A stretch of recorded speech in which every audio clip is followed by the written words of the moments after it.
Episode 40 of 84 Feet with Cady and Cap underway, but this part is without Cap. It's because we're recapping. No Cap. Recap. Sorry, that was... See what you did there. I must be on low sleep with that laugh. Anyways, Jeff Mlinar, Empire State Takeover. It's time to recap the week that was, and we have a monstrous week of basketball, especially with the holiday weekend coming up. We got teams going downstate. We got a couple of teams going west out towards the Syracuse area. It's going to be a very intriguing week ahead. I'm sure you're booking out though. You're booking out this week like a madman, aren't you? Yeah, recap, no cap. Yeah, that's busy week. They're all busy, but this is, Martin Luther King week, or what leads into Martin Luther King weekend. Always, it's the last one before like sectional, semifinal, final week that has that sort of mayhem-ish sort of feel, where you've got a lot of these non-league matchups with teams from different areas, and kind of the last time that people are really traveling to get some mid-season bump before it turns into really kind of like the dog days. So same thing for me too. It's the last time before the sectional, semifinal, final stretch that I get to see a lot of good teams in maybe one place or in one day. Then we turn into a stretch of about 4 weeks where I'm just 14 days straight on the road, but it's single game here, single game there. Wednesday night in Plattsburgh, get home. Thursday night in Oneonta, get home. Friday night in Rochester. So definitely we'll be soaking up the opportunity to see as much as possible in this stretch where we have these multi-game slates and 4 games in a day and 6 games in a day. So looking forward to that. All right, let's take a look at the travels you had over the course of the past week within Section 2.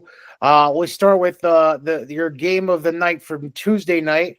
You traveled to West Sand Lake to take in some suburban council action. Shenandoah, they were handling things well against Averill Park at Averill Park, but then got a little bit of a scare with a late AP run, but Shen was eventually able to hold off Averill Park and take home the victory. What were your particular takeaways from that victory for Shen? 2 takeaways, maybe one for each team. Shen, to me, what I've been impressed with them over the last few weeks is, and this sounds cliche, but they just keep finding ways. It's a team that you don't necessarily think that they can win different styles of basketball games, but that's what they've done over the last few weeks, is they've found ways to win games that against quality opponents that were different styles of game. I know you were at Amsterdam all 3 days where it was 3 different styles of game. It was a knockdown, drag out, war of attrition, sort of thug it out game against Whitman Hanson. The next day they beat Baldwinsville. They have to come back from a third quarter deficit. There was a little bit more of a track meet, pace and space.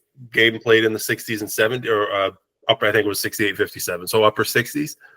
And then Canandaigua, which was another second half pull away, but it was a little more of a game of front court power or front court ability through half court execution. So even just in those 3 days, they won games that were kind of different styles. And then bring up this game, Averill Park, you just have to find a way by scoring through half court, whether it's half court execution, matching toughness. They jumped out to they were able to jump out to that 15-point lead where it was a game. It was an interesting game in the sense that I think the halftime score was something like 22-20, but there's what the score is and what the game felt like it was. And it was a game that was played in the low 20s in the first half, but it felt like it should have been 35-35. It was both teams just – the offense was actually crisp. They got quality shots. Both teams just missed a lot around the rim. Yeah, especially the first four. It was the first 4 minutes of each of the first two quarters, just a lot of kind of point blank, easier misses. The game felt like it should have been 10 to 15 points higher scoring for each team than it was. And it was Shen started scoring first. Like they just kind of got out of the doldrums and started scoring first. So again, and it was on the road, true road game, and always tough to win at Averill Park. So, they keep finding ways to get wins. And then Averill Park's then, this is no surprise, but the level of heart that they showed after being down 15, their personnel, it's not exactly the sort of team that you look at and think they play well with a late deficit, because they don't really score it a lot. They don't really shoot the three that well as a team. They have Kaylee Ahern that's well recognized and regarded as a shooter. Ari Verardi did hit a couple threes in the late stretches of that game. We don't look at her as a shooter, but she stepped up and knocked a couple down. But, those sorts of teams that don't really stretch the floor and shoot the three efficiently in today's game, usually they struggle to come from behind late. Averill Park's kind of an exception, because once they get into desperation mode, and I don't say that like desperation can come off as like a negative term, but I don't mean it in that sense. But when they get into that like desperation, all systems go, full bore pressure mode, they're so difficult to put up with. And you can only play that style of basketball for so long unless you have a roster that's 15 players deep, because kids are going to get tired and kids will get in foul trouble. But that 4 to 6 minutes that they can run that, just go for broke with the pressure, try to create turnovers and chaos at every turn, it's like 32 minutes of hell style, and you just have to withstand it. And Shen got just enough to withstand it. That was a 15-point game that got cut to 1 in the final seconds. So, it's a strong win for Shen against a team that doesn't quit. So it was a good game. It was an entertaining game. Then your next travels were Thursday. You went to an interesting doubleheader Thursday that was played at Holy Names. First game was Maple Hill versus Schenectady, but instead of focusing on that game specifically, I want to focus on Maple Hill. I want to really hone in on the wacky week that they experienced, because they end up losing a tight game to Catskill on Tuesday. Then they go and rebound with wins against Schenectady Thursday and Taconic Hills on Friday. And then on a special brunch edition of Section 2 girls basketball yesterday, Sunday the 12th, they go and just get smothered by very efficient defense from a tenacious and young Voorheesville team that ends up walking away with, I think it was like a 16, 18-point win for Voorheesville. So yeah, it was 52 to 34. Yeah, it was a very, very up and down week for Maple Hill. It started down, then went up, and then went back down yesterday.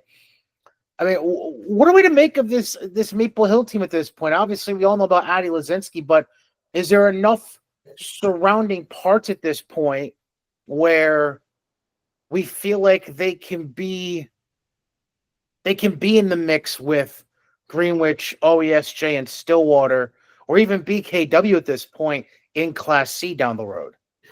Yeah, I mean, they're in that 4. And I think that's I think the thought is to get to that neutral site, right? Get to that semifinal game, and whatever happens. Yeah, they're in that 4 for sure. But yeah, it's an up and down week for them. They beat up on Schenectady. It's C versus AAA, but look at more things than what the actual lettering next to the classification is. Those are 2 programs that are very, very different stages of development. The Taconic Hills game kind of is what it is. It's just as we discussed last week, of the varying levels of the patroon. You have a couple, if you're pretty good, you have a couple competitive games within your league. And then besides that, it's everybody in the gym knows or should know what the result is going to be. And because of that, you kind of have to generate your own energy. So that, that's what you get on the Taconic Hills game. Catskill, you get one of those rare competitive patroon games for them. And yeah, I mean, the game against Voorheesville and for Maple Hill, on one hand, those games can tend to be kind of turning point games for teams, or at least crossroads games, potentially turning point if you take that crossroads and turn it in the right direction.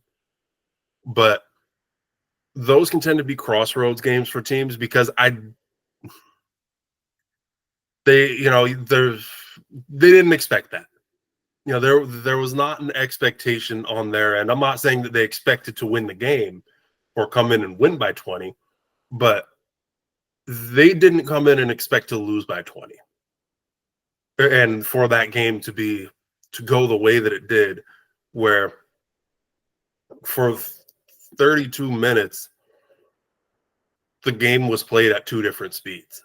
From the very, Terrence called it, or I'll say for 30 minutes, because Terrence called a timeout 2 minutes into the game because he wasn't happy with the way his Voorheesville team was defending in the first few possessions. They got a trademark, you're chilling, stop chilling. And the last 30 minutes of that game was, it was 2 teams that played the game at 2 different speeds. So if you don't respond well to it, that's a sort of game that can be demoralizing for you. If you do take it and you respond from it, that's the sort of game that can energize you because you feel like you have a long way to go, and it takes away from any potential complacency as far as, practice time and game time, so on and so forth. But yeah, very up and down week, but they need those sorts of games too. Like, you need to get, they got, not physically, but they got punched in the mouth, and you need those sorts of games to try to reach, whatever your potential is. So up and down week for them. They have the pieces in Class C. Addie Luzinski is one of the top players in Class C. She's definitely one of the top pure athletes in Class C.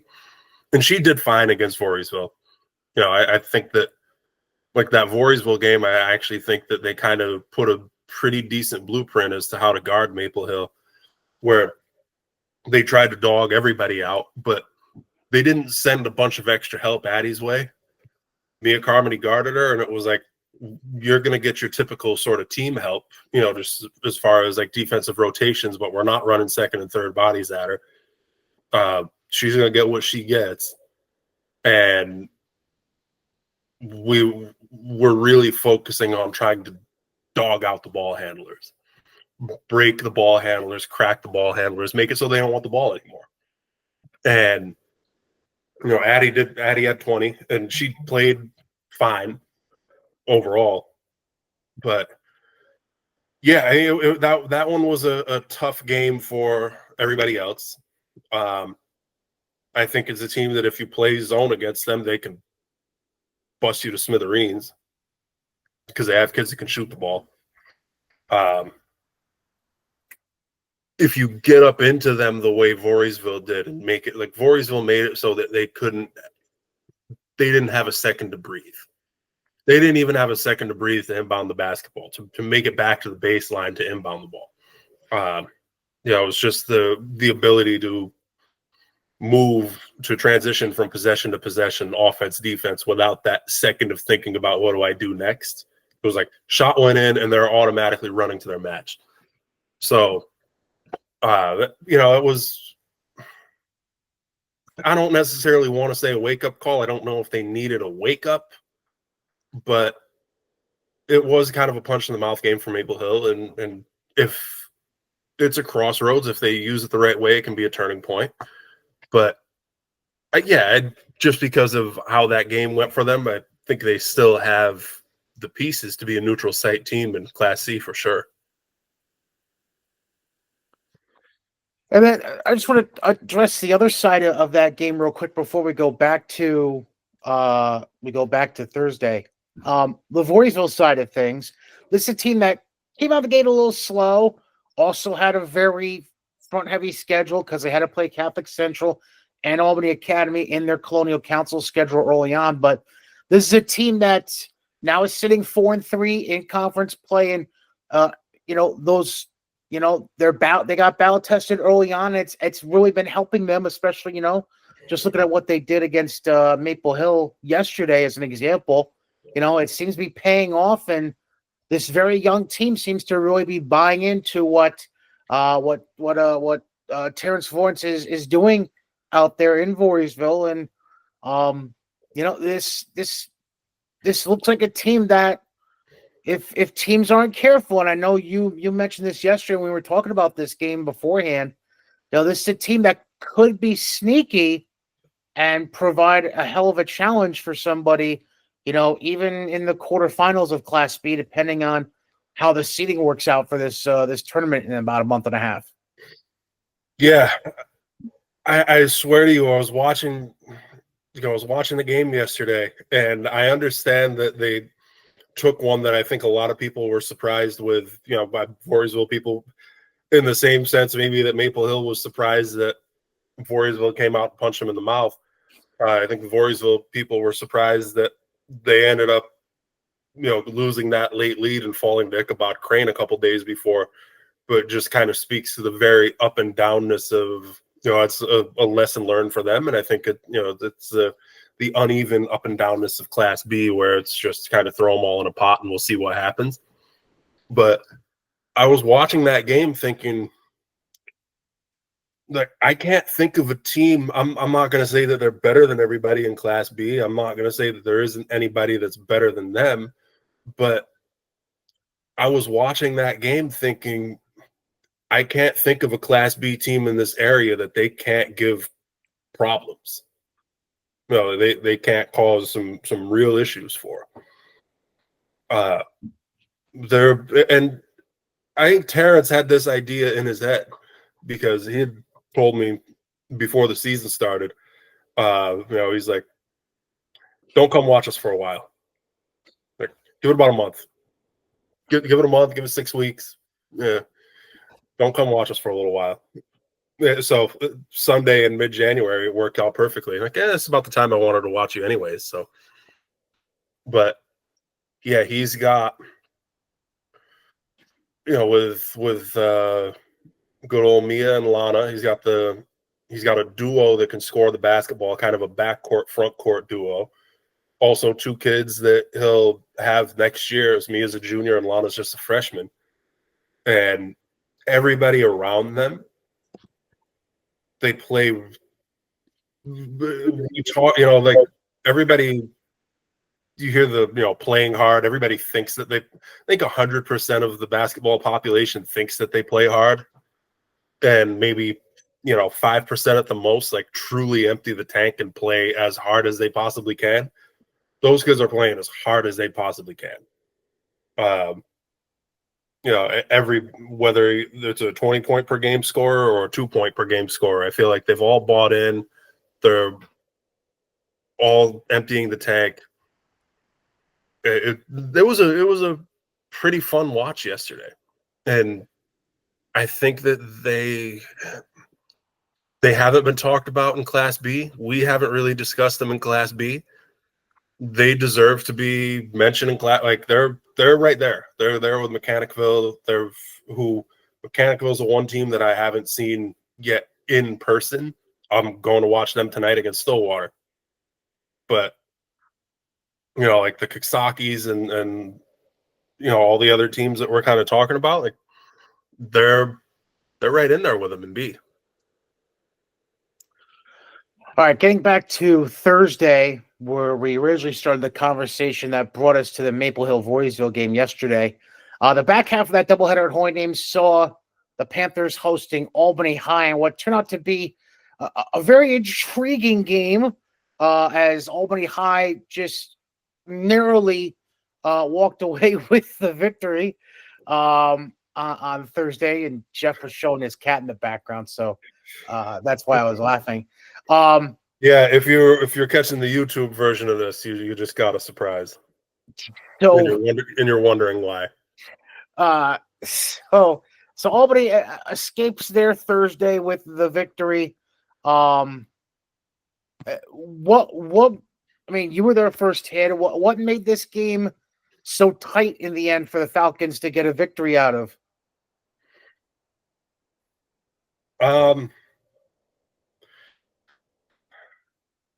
Good question. Yeah, it was just the game itself.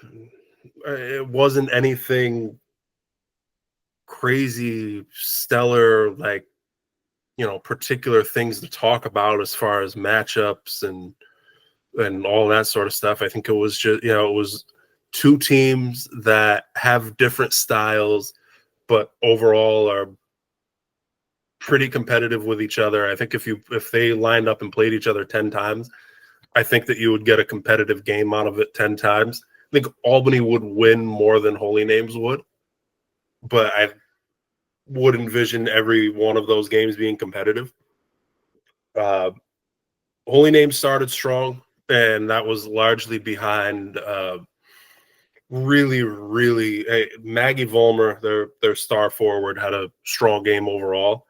She had a really good start, and being able to establish her early and the impact that she made at both ends of the floor, not just as a post scorer, but also as a rim protector, rebounder, defender against an Albany team that wants to attack the paint, big time dribble drive team. Her impact was tremendous early on. And just over the course of the game, Albany's style, Albany's pace, Albany's frenetic, physical, kind of relentless pressure, it had its effect. It took a while for them to break through. They could have had a lead closer to 6, 8, 10 in the first half, but smoked a lot of layups. That sounds like I'm oversimplifying it, but smoked a lot of layups. Had steals and 1-on-0 transition opportunities that they missed 2 possessions in a row at one point. But there were a couple times that it felt like we were getting, Albany maybe got the lead to 6, 7, 8, and it felt like, this is the time where they might fully break Holy Names, and Holy Names didn't allow themselves to get broken. So remained a game to the finish. They had it back to Holy Names had it within 1 with 90 seconds left. They came not long before that, about the 2-minute mark, they came very close to being able to tie it. It was a 3-point game on a 3 that was waved off due to a called travel. It was a battle, and there was a battle. Just Albany, I think, same sort of thing. They did turn holy names over. They didn't fully break them. And I think if they're at a point where if they can't fully break you and get a ton of transition opportunities, they'll have their struggles being able to score at times, just because they're kind of one-dimensional in their scoring attack, just off of however they get to the paint, whether it's off the bounce in the half court or whether it's getting out in transition. It's got to be through a ton of productive paint touches. I think they hit 4 threes maybe on the game, 3 or 4 threes. 2 of them were banked. 2 of them were bank right wing threes. So yeah, good old knockdown, drag out, played in the 40s. But good battle, good energy, good vibe, loud gym, good crowd. So a lot of that was fun, spirited high school basketball that you don't necessarily come to expect on a Thursday in January. Had a little bit more of a playoff feel to it. And then you have Azera Gates turnaround on Saturday against Mount Vernon and dropped 21 with 15 dimes and 5 rebounds and 4 steals. So, it's, just Albany High doing Albany High things. They just, except they're doing it what seems to be a lot more quietly than usual compared to recent seasons in the past. And that's something I know we've discussed before. So, yeah, gonna be very interesting to see what this. I would say it's gonna be interesting to see what both teams do coming out of that. What Albany does the rest of the way as they get deeper into their suburban council schedule to wrap up the last month, and then obviously Holy Names going forward for themselves in the Colonial. Last game I want to bring up that you were at this past week, you decided to come out west. My neck of the woods a little bit, just a little bit north of my neck of the woods in Amsterdam. You went to Northville to check out a Class C versus Class D matchup with Northville, the defending Section 2 champs in Class D, taking on potential Class C contender out of the WAC in BKW. A great coaching matchup. I know you brought up between Coach Galvin of BKW and Coach Zulo of Northville. Northville, it was an interesting week for them because they had already survived a scare from OESJ 2 nights prior. And then that night on Friday, Northville had to really scratch and claw their way to walk out with a 57-50 victory over Berne-Knox-Westerlo. So, Haley Monroe was able to, do Haley Monroe things. She got some support. I think Izzy Cologne, you mentioned at one point, was a good contributor during that game for Northville. So it was, good to see high-level basketball being played in that game. And it was, I was also very impressed with, what Haley Monroe was saying after the game as well. I'm not sure if you caught that. Basically saying that she won't be satisfied if she ends her high school career with a soccer title and not a state title in basketball. So it's Nice. Yeah. So that's a little bit of insight into the thought process of Haley Monroe with the rest of the season coming up. Yeah, and what I think about watching that game, I'm not trying to compare the two as basketball players because one of them is at Miami right now and the other one is in Northville. But watching Haley play with this Northville team reminds me a little bit of approximately this time of year watching Simone Pellish with Our Lady of Lourdes last year. What caught my attention with Haley in the Berne game was she really didn't try to force anything. The only time that she really kind of went out of her way to try to make something happen herself was in moments of the game where I felt like, okay, now it has to be Haley time, which, later stages. And that was similar to my thought with Simone last year, where there were games that were closer than maybe they could have been early in the year, or maybe they'd even take a couple losses in games that they could have won, because she was kind of going out of her way trying to facilitate, trying to make everybody better around her, trying to build confidence of teammates, and it paid off. Because by the back end of the year, she was getting that help from everybody around her when they made it to the Section 9 championship, and when they had to play Ketchum in the regionals, and then they had to win the 2 games to win the AAA title at Hudson Valley, where it was Simone was the star, but she was getting enough help around her to not just beat teams, but to blow teams out at that part of at that juncture.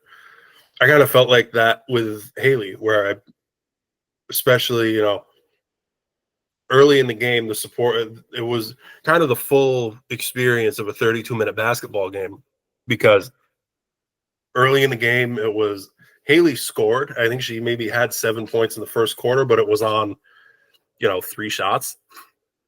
It wasn't like she already put up 8 to 10 shots to get those 7 points. It was maybe 3 or 4 attempts. She was getting everybody else involved around her. Izzy Cologne had a strong start to that game. Lily Klippel ended up in double digits. I think it was Ellen Flickinger that hit a couple big threes, and one early, one late. So, but it was supporting cast early on that really kind of helped shoulder the load for Northville. And then when Berne was down 5 at the end of the first quarter, and they were down 4 at halftime. And I kind of felt like they were fortunate both times, where it's like, a lot of things aren't going their way. Northville's other kids are hitting shots. Berne's offense is sputtering-ish. They're getting in foul trouble. They had two of their primary players had 3 fouls in the first half. One of them had 3 fouls in the first quarter that they kind of had to survive. So they were doing enough to stay afloat and tread water. But then it got to a point where they tied it up early in the fourth. And Haley took over for about 2 minutes, and it was a 6 or 7 point game again. And they needed a couple additional plays later in the game. I think Haley scores, and then there's another time she gets in transition and sets somebody else up. So, and then it was again, supporting cast helped in the later stages. There was a big jumper, big and one with maybe a minute and a half, 2 minutes left. So I was getting that feel of the pieces are coming together for Northville, which you would also expect with who they have on the sidelines, because that's exactly what happened last year with Coach Zulo, where they weren't, you didn't watch them in December or early mid-January and see a finished product. You saw that finished product when it mattered as far as it being finished. So I feel like we're getting that again this year with them. And that's a good win, and it's a good win against a tough team. Berne's pretty good. Berne's not, and they're resilient, which that's another Tom Galvin staple, hallmark of his program. That's a resilient group that really, really cares about winning. That was the first game this year that, not, and this isn't, I look at this as a good thing. There were tears after that loss. Like I was looking at the Berne side and seeing tears after that loss. It's a mid-season Friday night game. And if Berne was to take that win, I bet that I would have seen tears on the Northville side about that loss. Like, that felt like it was kind of an old school sort of sense, because I don't really see that anymore. With I see it at the end of the season. You lose your last game, you lose your sectional game, you lose your state game. I don't really see that in mid-season games anymore. So it was that sort of old school kind of like that, like everybody really cares about this.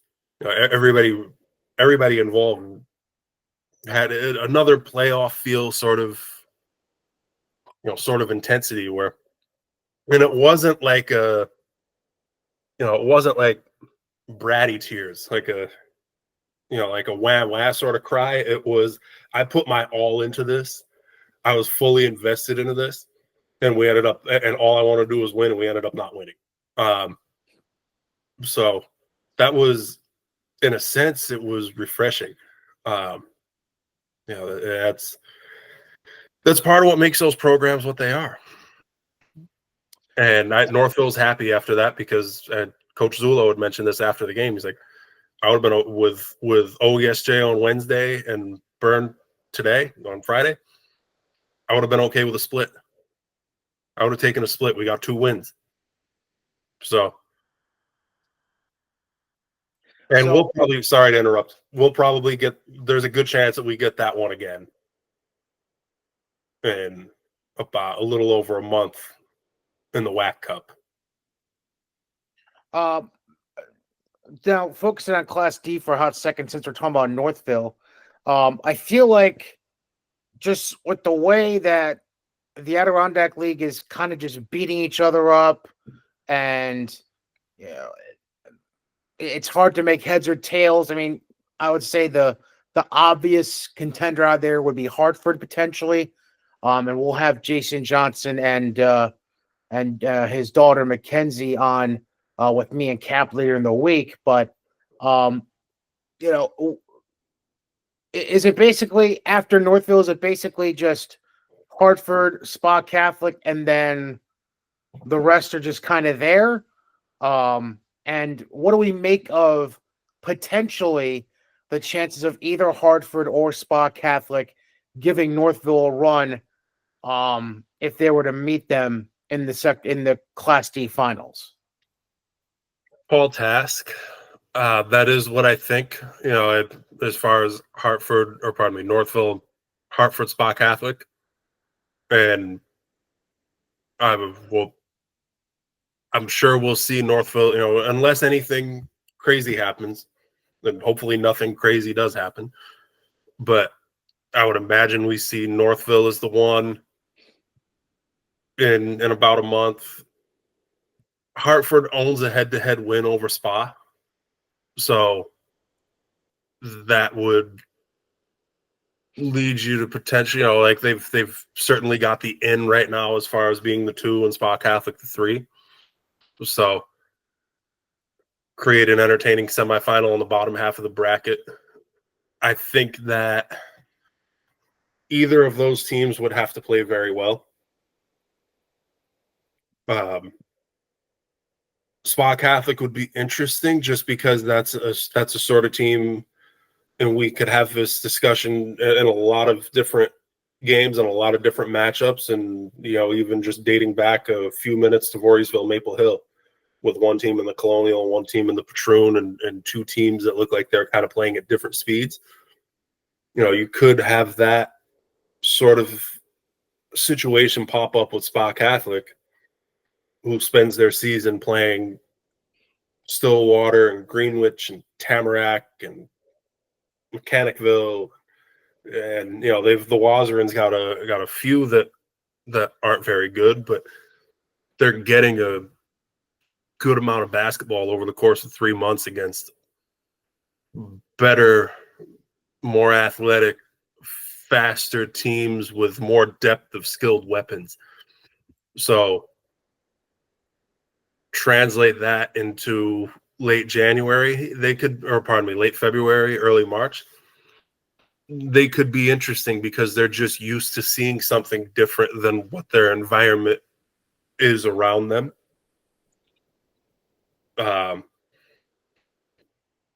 I worry about their depth of weapons, to say the least, because it's very Sophia Ryan and Addison Whitbeck heavy.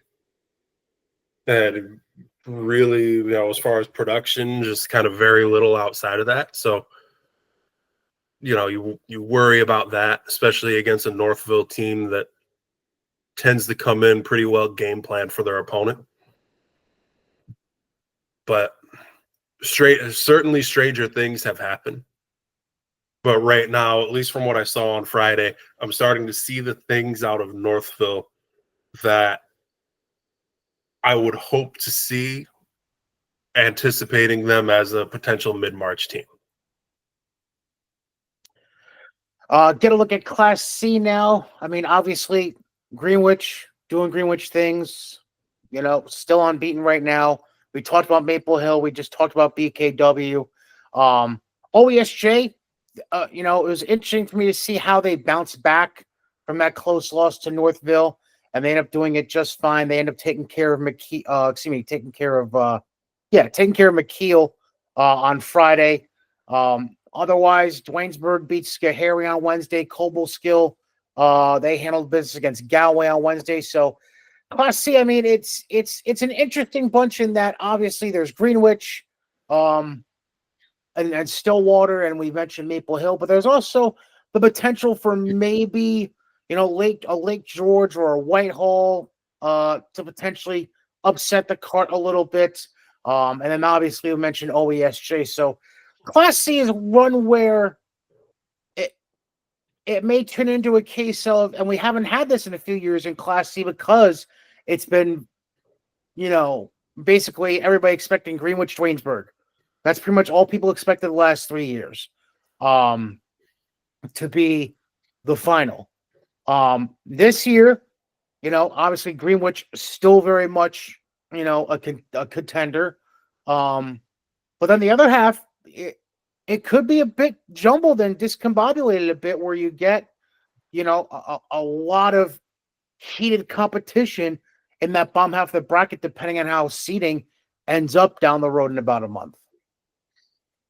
Yeah, the bottom half of the bracket is, however the bottom half shapes up, or at least we're looking ahead. This is kind of, this is in anticipation of Greenwich probably being the one in a month. Just it's not a 100% chance because we still have another half of the season to play and stranger things have happened, but everything is shaping up that how it's going to look in a month. Greenwich will be the one, but yeah, that bottom half will be interesting because you look at and it depends on I don't know, it depends on certain things. Like we're now kind of maybe at that crossroads for Maple Hill, so I don't want to see this happen, but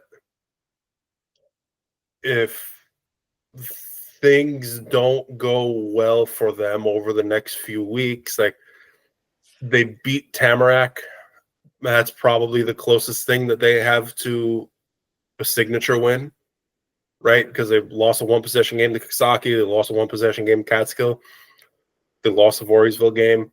They're going to get second cracks at these teams, at least the Patroon teams. But there is a scenario that exists in which they don't get the three. That a Berne, or like if Berne beats OESJ when they play each other and they kind of win out within the WAC. I believe Berne has, talking about common opponent stuff, Berne has a game with Voorheesville this Saturday. So, there's a world that exists if Berne in particular comes out just because of what their schedule looks like. If they have a strong second half of the year, they end up at the 3. Maple Hill goes to the 4, but yeah, I mean this will all depend. This is speculation because we're about 5 weeks out from seeding. But I feel like it has, I feel like I don't know. Class C is something that I'm not like when we're looking ahead. I'm not all that interested in it until we get to semifinals. There can be a couple little quarterfinal mix-ups, maybe, but it's going back to your Dennis Green thing last week of they are who we thought they were. It's just stuff is kind of playing out as you would expect it to play out. So it's just a matter of Maple Hill has talent.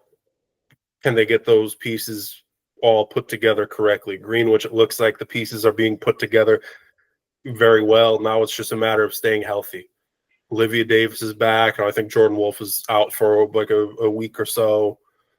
So it's just kind of having all of those pieces healthy at the same time. Stillwater, I'll get another look at them tonight to see how they're coming along. So it's, things are kind of playing out as expected, and it's just a matter of the in-season development. Now, Class B, we said that was probably going to be the most hotly contested class of them all across the 6 classifications, as far as depth is concerned. And we got some impressive performances during the week. We had LaSalle won a very entertaining game last week against Troy, holding home court, ended up winning by 2. Caleb Bedoin had a career high 29 and a victory over Spa Catholic. Cooksaki, they put up triple digits again when they beat Hudson on Friday with, I think, Bailey Brisk, if I remember correctly. I believe the number was she scored 37 in just 17 minutes of play. It was something like, and on, I don't know, on like less than 20 shot attempts or something like that. Yeah, it was something absurd. I'm trying to see if I can find the exact number here from because I remember setting it to Cap. Yeah, I don't have it in front of me. I found where I quoted about Azera Gates, but I couldn't find the Bailey Brisky quote.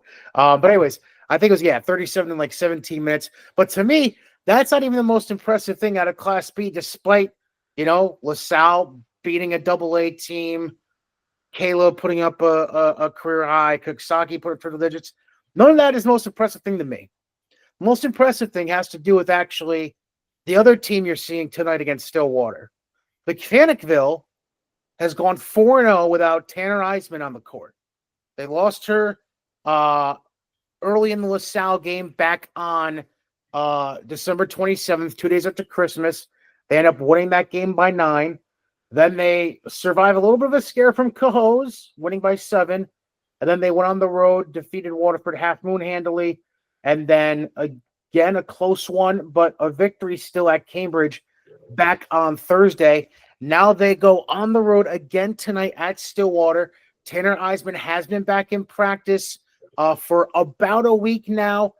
No official word from anyone on if she will play, or if she does play, how much she'll play tonight. But all in all, the fact that they're able to lose one of their key cogs and still keep things going at 4-0 and keep themselves at pace with other teams in Class B like Cooksaki Athens and Catskill, both of whom are still undefeated. It makes it continues to make the case where even though you have those 2 Patroon teams ahead of you, the fact you're playing the Wasserman League and you're and part of the schedule, you lost one of your key pieces and you still kept rolling along. That's got to say something for itself about how this team is built right now. Yeah, a couple things. First off, Bailey Brisky, 37 points in 17 minutes off of 13 for 18 from the field, including 5 for 6 from 3 and 6 for 7 from the free throw line. That's insane. Oh, I knew I saw it on Facebook, so I had to. It's just wild. Absolutely wild. Her grandmother's Facebook. Oh, and by the way, I believe also during the week she became the career points leader at Cooksaki Athens. Oh, yeah. Was a record just set last year by Riley Sitzer. So, sorry, Riley, your record lasted 1 year. I mean, that's wacky in itself. Also, congratulations, Riley, because what that shows is that you're part of changing the culture and changing the whole vibe of Coxsackie Athens girls basketball. Right. There's something to be said about being the one that breaks the record before the record gets broken, probably for an extended period of time. This is a quick second on that Coxsackie program, because I remember. I mean, they, with all due respect, like, they were nothing. I remember when they were nothing. I remember them before they decided to not field, or they opted to not field the varsity and go with like that full rebuild. And watching them at a tip-off tournament in Hunter Tannersville, like the smallest of smallest Section 4 Class D schools, and walking in to see them down like 27 at halftime of the consolation game 7-8 years ago. And the kind of rebuild that program, that coaching staff has been a part of, how you have a couple of those players like Riley, and then a Bailey who's really put, like Riley put some time into it. She was a multi-sport kid that maybe was thinking the softball road initially before she went, as basketball kind of came to a close, she decided to rock more with basketball coming out of high school. And then Bailey, who's all basketball, Reagan Helen, who's all basketball, and your depth pieces that have been in this program for the last couple of years that aren't like all about basketball at the highest competitive level, but they've bought into this high school program being as good as they can and being as functional as they can for this high school program. So there's a lot to be said about that. That's a really freaking difficult rebuild. Like, I don't think words can express how tough that was, truly from the ground up. So it's nice to see how that program has been able to ascend and how we're talking about them now. So good on them, and hope to see a lot more of that going. There's things that I really like from what I see from that program, of the interest of, just as simple as like looking at the Instagram for that program, and they're not just talking about the varsity. They're highlighting the mod squad. They're giving the graphics to them. They've got their hands in the youth program. I think that's huge for higher level high school coaches, not higher level coaches at particular high schools, especially in your small schools. I think your varsity coaches, your JV coaches, the best programs, they kind of have their hands in the youth program as well. So, seeing that's great. So shout out to Coxsackie for that. But going back to Mechanicville, and the thing with Tanner, and I think that I mentioned this to you on the side, was she might not be their leading scorer any given day, but in a way, she might be their most. To me, she might be their. It's a balanced group, but in a sense, she may be their most important player to me, in the sense of she's the one kid on that team that I feel like you can't replace what she brings with anybody else on the roster. Other kids go down. It's like, it sucks, but we can make do. We can, this kid can handle, she can shoulder a little bit more of the load handling the basketball, or pick up the load a little bit as a scorer. Her size and athleticism provides a dynamic to and versatility provides a sort of dynamic to them that they can't just replace somewhere else on the roster. So things were, those games were hairy, right? The Cohoes game, the Cambridge game, like those, playing at Cambridge, a one possession game with under 2 minutes left. I mean, those games were hairy for them, but they got through. They found ways to win.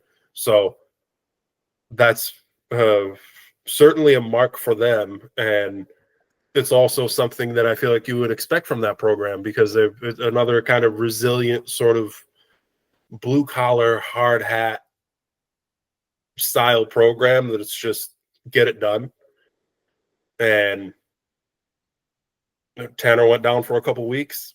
They figured, I mean, they definitely missed her because those are games that they might win by 20, 30. I would expect them to win by 20, 30 points that got close. But they found ways to win. They definitely missed her, but they made do in that stretch. They found ways to win. And yeah, I hope that she's back for the Stillwater game tonight because I'll be there and would like to see full strength versus full strength if possible. But another good for Mechanicville to figure it out without her. And as far as Class B as a whole is considered, during our preview show, the talk was, here's a few teams, and this feels like a crapshoot. Let's see who separates themselves from the pack. And all I feel like has happened is we're starting to talk about more teams. And I'll give you one right now, because I know last week we kind of handicapped the odds for LaSalle and where they could fit into the picture, the picture, excuse me, based on how their seating goes. Another one that's been having an interesting season thus far. They are, let's see, it looks like 6-4 in Section 2, play 8-4 overall. Is a Patroon Conference team that has two tough matchups this week. They're hosting Maple Hill, and then they're going to Coxsackie Athens afterwards, and that's Greenville. They have a brand new head coach in Bobby Shields, best known for his work with Cap City Scrappers on the AAU side. Has Brent Fitzmaurice as the lone senior on that squad. Otherwise, it's a relatively young team, so to speak. Where do they seem to fit into the picture? Because, you're looking at a Patroon Conference that's got, obviously there's Coxsackie still there. There's Catskill still there, Maple Hill. And they're playing two of those three teams alone this week. So this could be a pivotal week into figuring out just how legitimate this Greenville team really is, not just in the conference, but also in Class B overall. Yeah, Greenville's the sort of team that I feel like I would really need to go. I'm big on seeing teams in person compared to doing the stream stuff. I'll do the stream stuff. I have no other option, but there's certain ones. But I've just in general, I prefer to get to watch teams in person. And Greenville's the sort of team I feel like I would need to go really, see in person to have a better idea. Just as far as their in-season development, because we look back about a month ago, early in the year, they took a pretty severe thumping at the hands of Mechanicville, where I think the final score was 14, but it was like 35-7 at half. It was a first half blowout that got closer in the second half. But so from that didn't look good on their end from like an early season barometer, but that's an early season barometer. That's not, necessarily what it looks like as you get later in the year. So, Greenville's the sort of team that I feel like I'd have to go watch in person to really have that idea. And yeah, they have a big week coming up. A couple pieces. Brent Fitzmaurice, if she's not heavy on your scouting report, she can change the game off her ability to shoot the three. Because any given day, she can change a game by hitting 6 or 7 threes. Good energy kids like Charlotte Dawson. They're in that mix. How I didn't mean, a little while ago we were talking about Class C, and I didn't really mean to like poo-poo everybody around the teams that we talk about when I said, it's to me, it's kind of sort of whatever until we get to semifinals. But Class B is not that. Class B is when I'm starting to make those decisions when, with Section 2, how we do things around here with playoffs where we have those quarterfinal doubleheaders with whatever the highest seed in that half of the bracket is hosting both bracket games. When we get to Class B quarterfinal day, there's usually 2 or 3 classes that are playing at the same time. It might be BA or BC or something like that. And I don't think it's going to be any sort of a debate those days. Like I'm sure I'm going to watch one of the Class B brackets, and it's just whether it'll be the top half or the bottom half, because I think once we get to quarterfinals and even some first round games, some opening round games, but once we get to quarterfinals, that's how little separation there is and how many teams are just kind of, in that pot that we have on the stove. Would you like me to put your mind at ease? You're giving me the date, right? Class B quarterfinals are all by themselves on Saturday, March 1st. Of course they're on a Saturday. But they're all by themselves. There's no other class playing that day. It's just them. It's going AAA is doing their quarterfinals first, then A and D, AA and C, and then B by themselves. I'm putting my request in right now. The times are staggered. Oh, for the double. Since it's a Saturday, I mean, I'm putting that request in right now. It's going to fall on deaf ears. Nobody gives a damn what I have to say. Talk to Mark Bubniak. He's the section two. He's a section two director. Talk to him.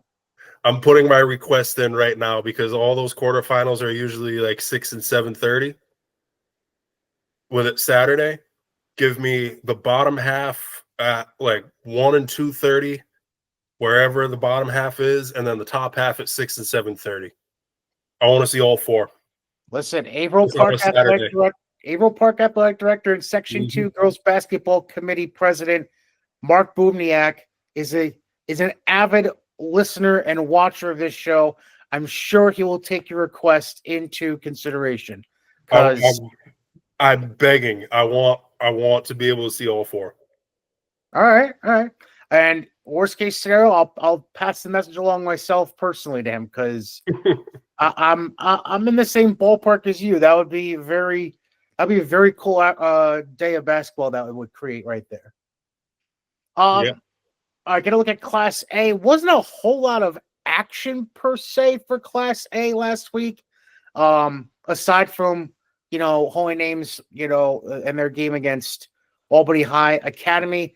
They got a walkover against Mahonison, and then they were lucky enough to get a week off before they before they go to Catholic Central on Tuesday. What a week for Academy coming up.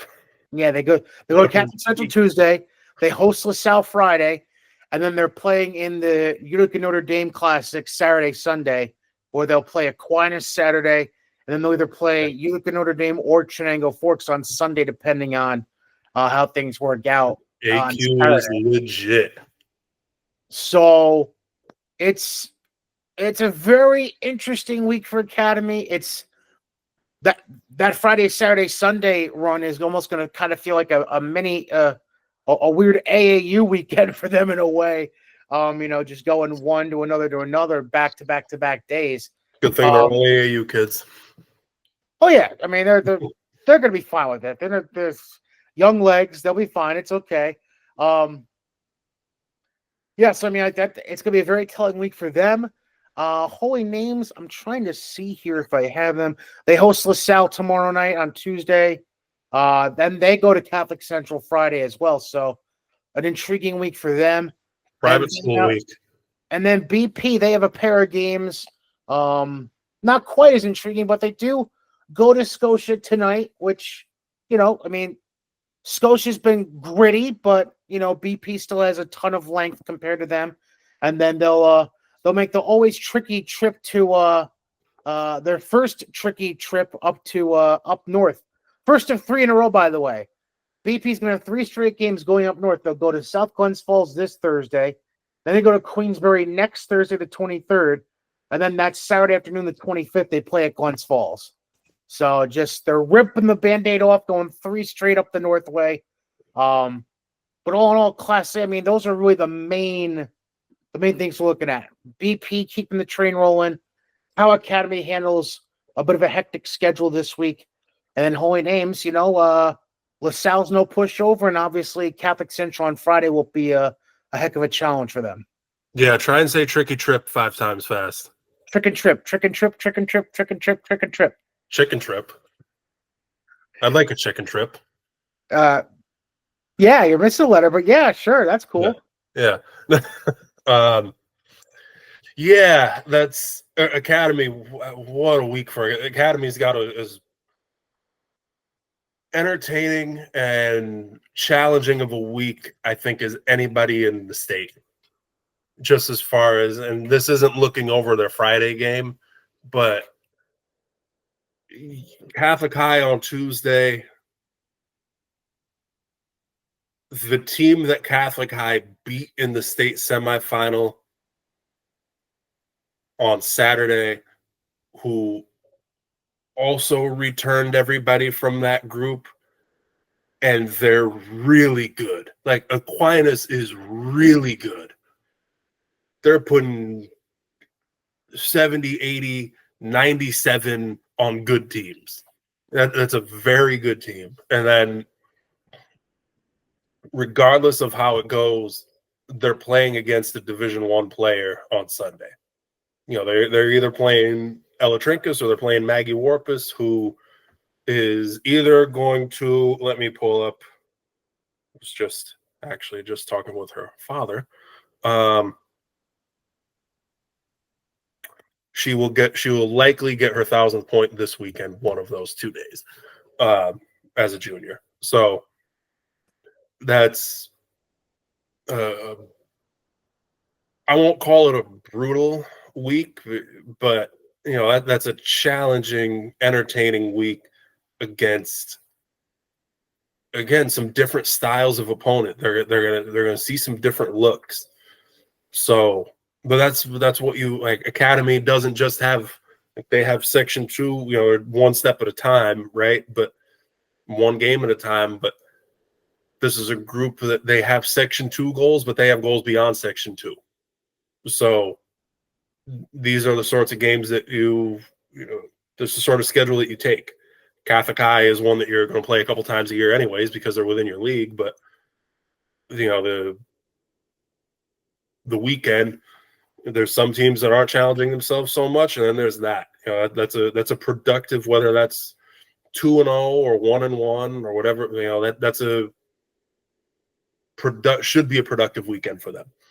Broad Alban, I was having this conversation with my girlfriend a few days ago, who we've been together a long time, but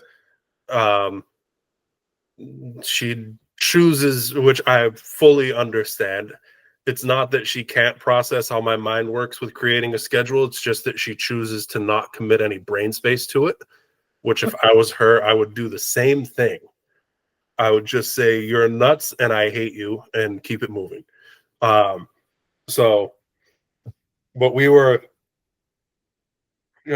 talking about that, where I've made it to the time of year where I can just kind of look at the schedule, and there's a few, like Section 2, because this is my nice way to break.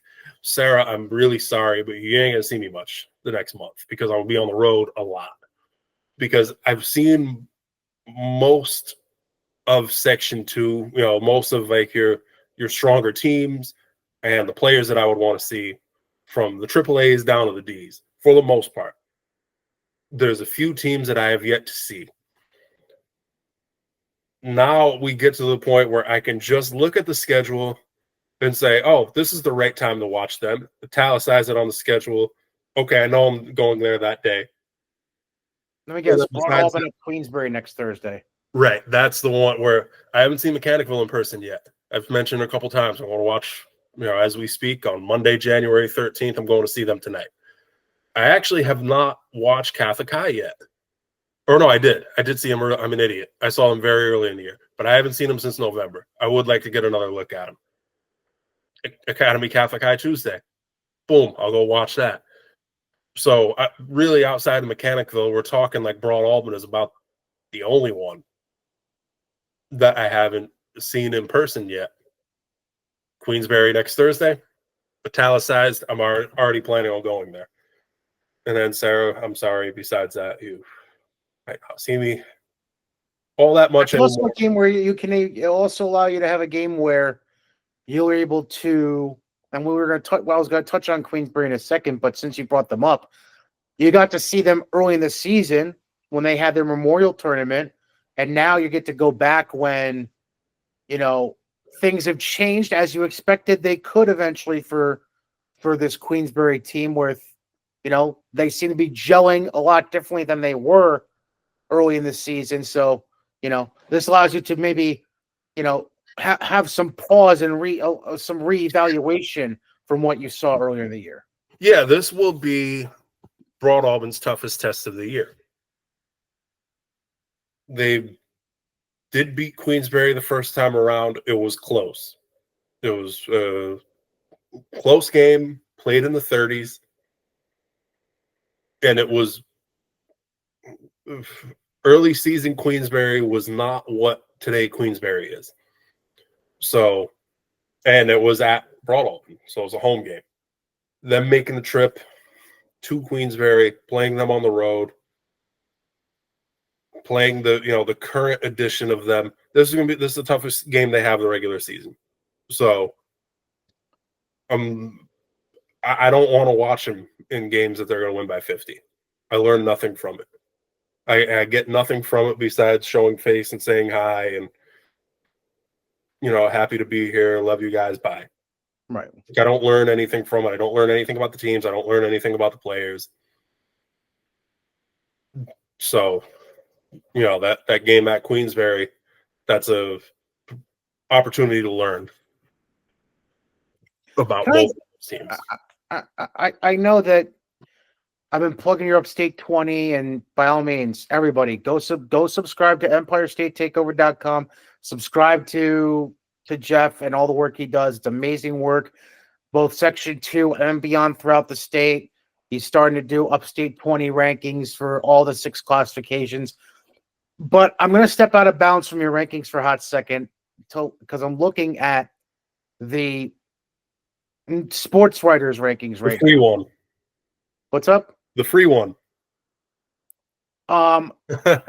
Well, I'm looking at it because you mentioned how Aquinas got to the state semis and brought back everyone. Mm-hmm. Do you know they're only the 3rd highest ranked team in the state from their section right now?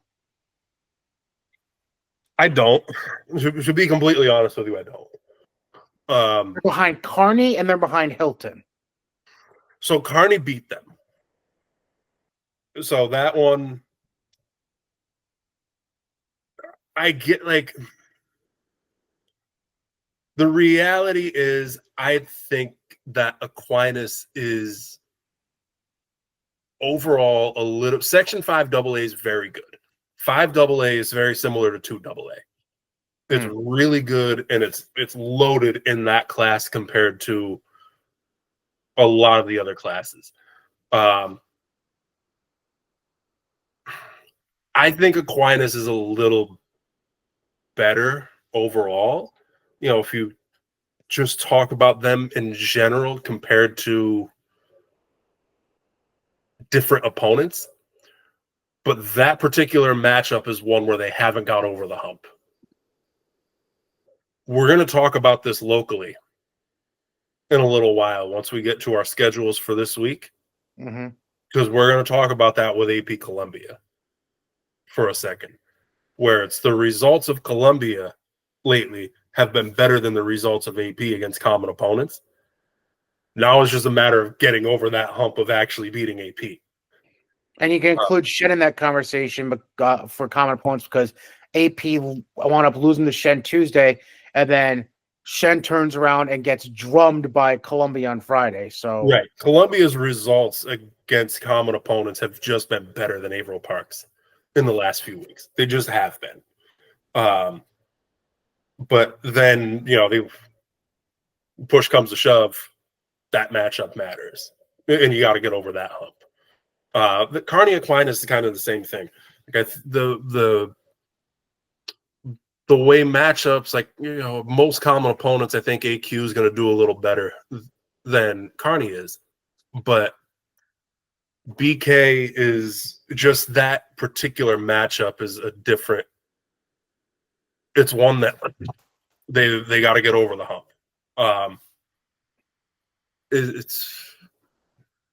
It's not like a fear thing. It's not an intimidation. It's not anything like that. But it's just you've got your older, seasoned backcourt at Kearney of Leasia Wilson and Clarissa Good, 2 D1 players. Asia's going to Holy Cross. Riss is going to Binghamton.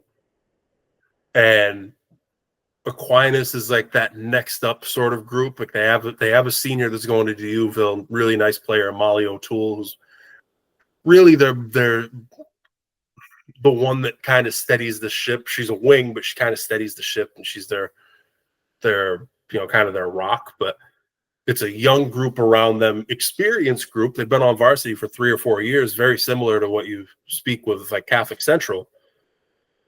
You're talking a lot of like D1 offered future D1 kids that are 3-4 year varsity players as sophomores, juniors.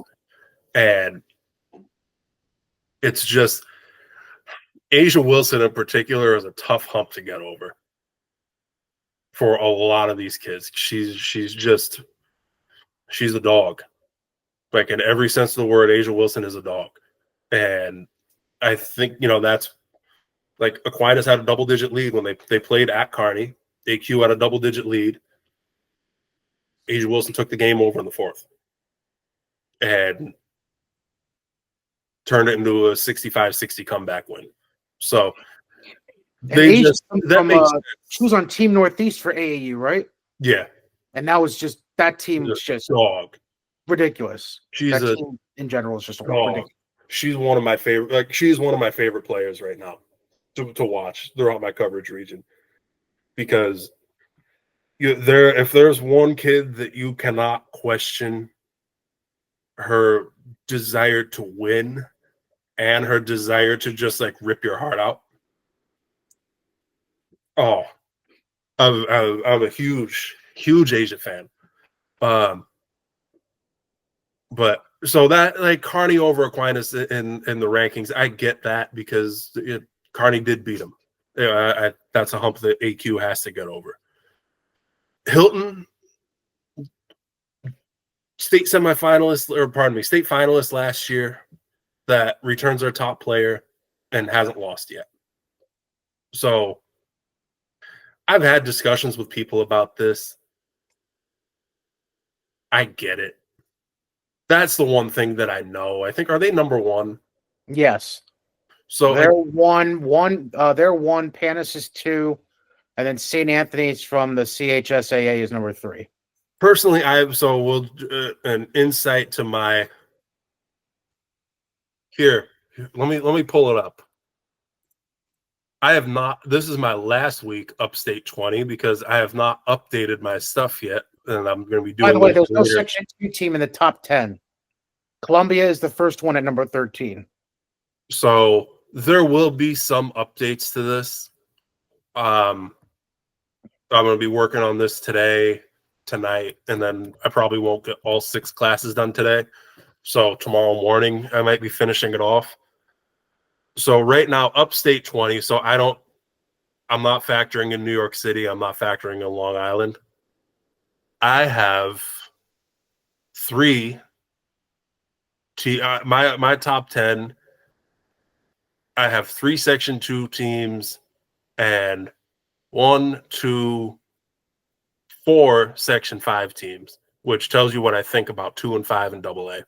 I'm assuming your Section 2 teams are AP, Columbia, and Catholic Central. Yeah, right now, just as a little look, there will be some flips. Like I'm going leading into tomorrow. Is it tomorrow the AP or Friday when AP and Columbia play each other? Yes. I rate last rankings that I had AP over Columbia. That is going to get flipped, even though AP's got a win over them. I am going to flip those 2.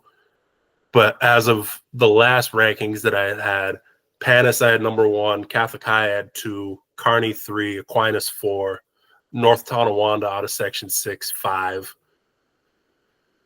AP 6, Columbia 7, Hilton 8, Webster Schrader 9, and Tappan Zee out of Section 1 at 10. If you want 11 through 20, just go to EmpireStateTakeover.com and subscribe for $6.99 a month.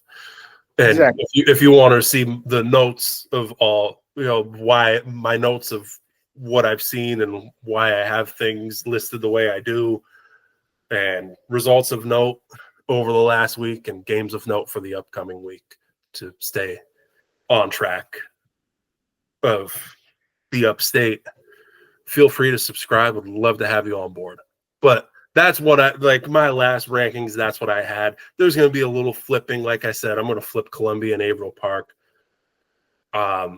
with this one, just because of those common opponents results. And really more so than anything, I care about the eye test for myself.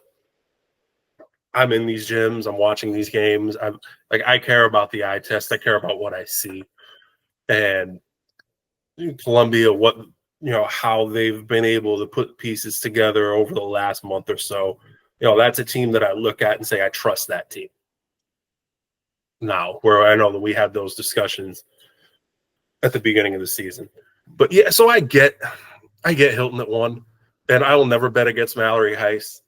If there's ever been a bigger Mallory Heiss fan than me, I would like to meet them, because we would have great conversations about how great Mallory Heiss is. But and I would invite Mallory to be a part of those conversations so she can blush and say, really, I'm not that good, because that's kind of, her thought of, she's not exactly one that's going to be like, yeah, I am the best. But she's pretty darn good. But yeah, so I knew Hilton number 1. Somebody had messaged me about that, because I think they've been number 1 the whole time. So someone had messaged me about that. But yeah, I get it. But I have Panis number 1 personally right now. But, all right. AAA. I mean, Shaker, they handled business last week against Boston Spa and Burn Hills Boston Lake. They'll be back in action tomorrow against Bethlehem for a terrific fundraiser they're doing to help out raising funds for the Nash-Weston Honorado Foundation, which is named after the son of Chris Honorado and Ashley Miller, who passed away in birth. And you can find out a ton of information just by looking up the Nash-Weston Honorado Foundation. And I'll also include the link into the whole profile that News 13 did about that. But the team I really want to focus on here is, we've mentioned how Academy has a wicked schedule this week. So does Colony.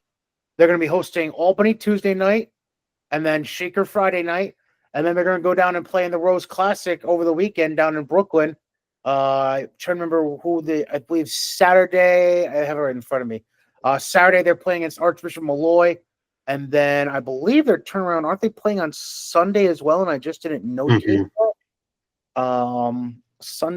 Sunday. Where are they on Sunday? Colony is playing Harry Truman on Sunday. So they'll be doing the same kind of scheduling as Academy, Tuesday, Friday, Saturday, Sunday. And they're not going to be able to take a breath at all with any of those teams that they're going to be facing on those nights. No, but that's what you sign up for. And you don't go to, they're going to Brooklyn for 2 days. You don't go to Brooklyn to play scrubs. You're not trying to go there to have, if you're Colony, yes, they'll have a good time when they're not playing basketball, but you're not going to Brooklyn for an enrichment activity. You're trying to go there to get challenged. So hopefully they get 2 good ones with Malloy and Truman, 2 New York City opponents.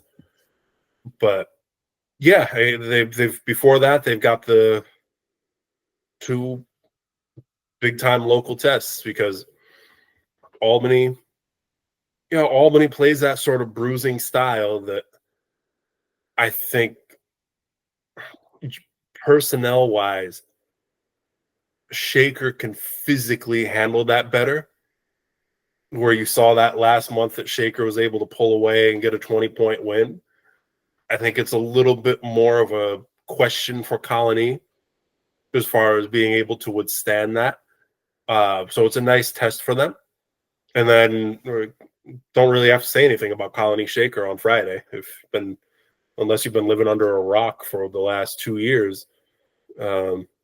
Unless you've been living under a rock forever with them being neighboring rivals, but especially over the last couple of years with what has emerged from these two programs, I mean, that's a local game of the year ish. We've got a lot of those. This is a loaded week where we've talked about Academy Catholic High, which is like game of the year, non-suburban ish, and then the Shaker Colony is in that sort of game of the year discussion. So really fun week coming up. Really fun week for Colony. Fun week for basketball in Section 2. And I mentioned Academy, the 3-3. Catholic Central's doing the same thing too. Amsterdam, I think their scheduling is a little staggered, so it's not going to be 3-3 for them, but they'll be at the Rose Classic as well. So Mahonison. Shaker's doing a little differently. They're just going to go down and play on Martin Luther King Day on next Monday instead of playing Saturday and Sunday. But Catholic Central, just check it here. The teams they'll be playing down there, they'll be playing New Dorp on Saturday, and then Sunday they'll be playing Holy Cross. So wasn't trying to downplay Catholic Central. It's just me gradually recognizing, oh, this team's there. Oh, that team's there. So that's just my mind not working the most efficiently right now. Yeah, there's a little bit more Section 2 representation down at the Rose Super Jam this year than there has been in the past. There's always been a couple. Catholic High, Audra does like to bring her team to the city. Coach Doomler at Amsterdam always brings his team to the city. Colony's been there a little bit of late. This feels like a Chuck Mack when he was at Guilderland. Guilderland would go down there, especially when they had Valencia and Gracie Saravillo a few years back. But yeah, it does feel like a little bit more representation this year than Cambridge. Probably the best game of them all. Cambridge Phillips Twins era went down to the Rose and beat Baldwin, who was kind of fresh off that AA Federation Championship year. Went down to the Rose and beat Baldwin in triple overtime. So, there's been some Section 2 history going down to Brooklyn for the Rose, but it does feel like there's a little bit more this year than in past years. The only other team I have of note here that's doing anything a little wacky and crazy with their scheduling is Stendahalla. They're playing at CNS for a pair of games this weekend. They're playing against Liverpool and they're playing against Cicero North Syracuse. I think the other team involved that you said it was Cardinal O'Hara. Is that correct? Yeah. Okay. So Shen's going to be playing the two de facto host schools from Section 3 since it's being played there over the weekend as well. Other games that popped out to me quick that I can mention in passing, and you can mention one that pops out to you out of the list I give that we haven't mentioned. Hartford at Lake George Tuesday, BKW at OESJ, Niski at Chalmont Wednesday, Friday. We mentioned all those. And then you briefly mentioned AP at Columbia Friday as well. So out of those couple of games, is there one particularly that you think could be intriguing more than the others? BKW OESJ, a lot of implications in that one because they're both, it's a WAC league game. It's a Class C game. The WAC is one of the leagues in Section 2 that does league playoffs. that'll go a long way in determining. It'll likely, if everything kind of goes the way that we would expect, will go a long way in determining league playoffs. And it might end up being as simple as Northville's on track to be maybe the 1, and Berne and OESJ in that 2-3, and whoever wins that game might have home court advantage for the league semifinal. It could be as simple as that. It could matter for seeding purposes, for Class C. That's those league placement. What place you finish in your league will determine how you're placed among your league when it comes to section seeding. So, that could make some sort of a difference down the road in like that 3 to 6 sort of slot. And it should also be, it's a test of a game that it's a makeup. I think it was scheduled for last month and it had to be moved. So we have we finally get that game. It's a nice little test for both of them. That's the one that really kind of sticks out, speaking among all classes. That's the one that probably sticks out to me. To touch on the Shen thing again, this is an annual trip for them. They go out to Syracuse seemingly every year for the Best of New York. Rob Seichin at CNS has been running this since he was at JD. And when he took the CNS job a few years back, he brought it over to CNS with him. And it's always, he's always got some sort of representation from this area. Catholic Central did it last year. I think Bethlehem has done it. So there's always, it's somewhat of a revolving door of teams. O'Hara's done it. Bishop Kearney's done it. But Colony did it in the past when it was at JD, back in the Annalise Pearson, Serena DeCerbo, those days. Sacred Heart from Buffalo. So he's had a kind of a revolving door of teams. It's always a good slate of 4 games over Martin Luther King weekend. So, yeah, that's Shen gets Liverpool and CNS. It's a great barometer for AAA basketball and kind of the regional field with 2 and 3 always being grouped together beyond sectional play. All right, man. Well, that wraps it up on our end. Don't forget EmpireStateTakeover.com if you want to check out any of the amazing stuff that Jeff Mlinar covers, both in Section 2 and beyond, especially those Upstate 20 rankings. They'll be updated in the next 24 to 48 hours. Yeah, my man.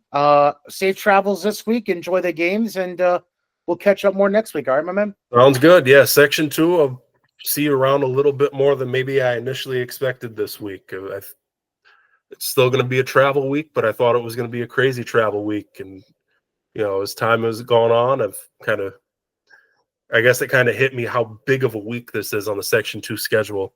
So now I'm looking at Mechanical Stillwater and Academy Catholic High and Shaker Colony on Friday. And I'm planning on going out to the Juggler Classic where I'll see Academy on Saturday, and I'll probably going to CNS on Sunday. So